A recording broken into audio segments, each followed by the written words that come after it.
ගිය සතියේ ඔබතුමා වාද්දුව මධ්‍ය මහා විද්‍යාලයේ තාක්ෂණ ගොඩනැගිල්ල විවෘත කිරීමේ උත්සවයට සහභාගී වුණා. අපි දැක්කා පහුගිය ඒ පැරණි ක්‍රමයටම සමරු පළාතේ දේශපාලඥයන්ගේ නම් තිබ්බ ඔබතුමන්ලා ආණ්ඩු බලය ගන්න කලින් නම් කිව්වේ පාසල් උත්සව වලට දේශපාලඥයන්ව ගෙන්නන්න හොඳ නැහැ.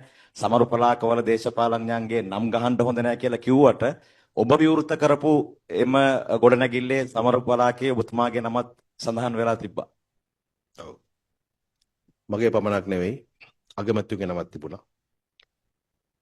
ප්‍රතිපත්තියක් හැටියට ඒ සමරු පළකවල නම දාන්න අපි එකඟ නැහැ.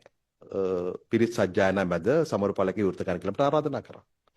ඉතින් ඒක විවෘත කරාට පස්සේ මම දැක්ක අර නම් ටික ඔක්කොම ගහලා තියෙනවා. ඒක අපේ ප්‍රතිපත්තියට එරෙහි විරුද්ධයි. ඒක හරි.